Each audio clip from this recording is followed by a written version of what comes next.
आता आम्ही अंगुलीमाल गुंफा बघायला आलेलो आहोत। अंगुलीमाल हा श्रावस्तीचा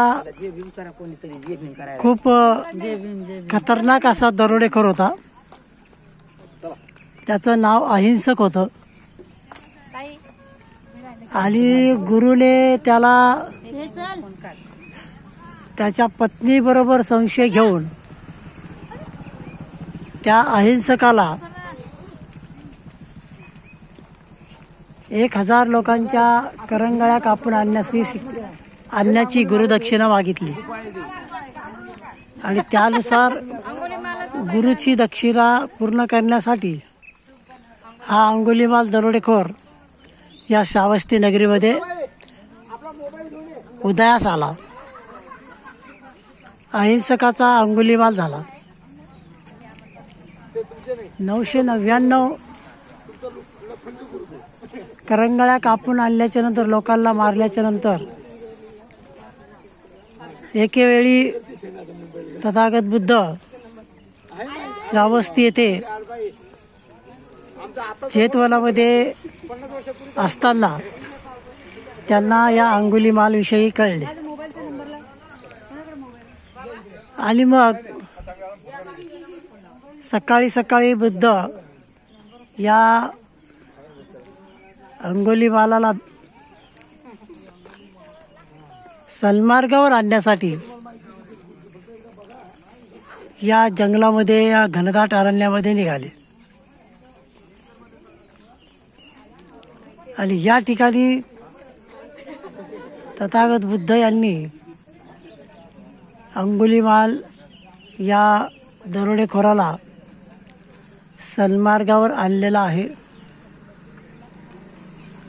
अंगुलीमालाची ही गुफा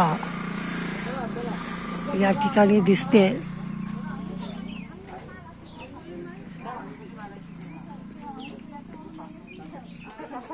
ही अंगुलीमालाची गुफा आहे असं या ठिकाणचे गाईड सांगतायत।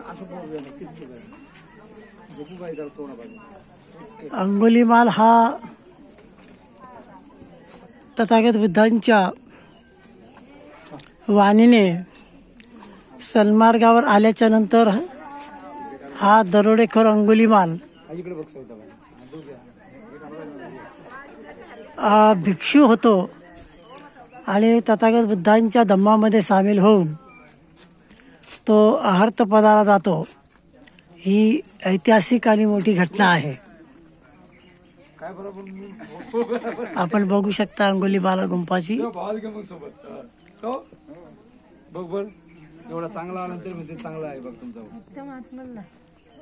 ही बघा, ही अंगुलीमालाची गुंफा। तू मोबाईल घेऊन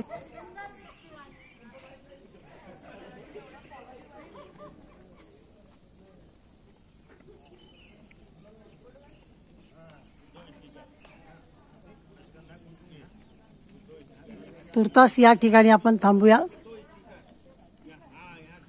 जय भीम, नमो बुद्धाय, जय संविधान।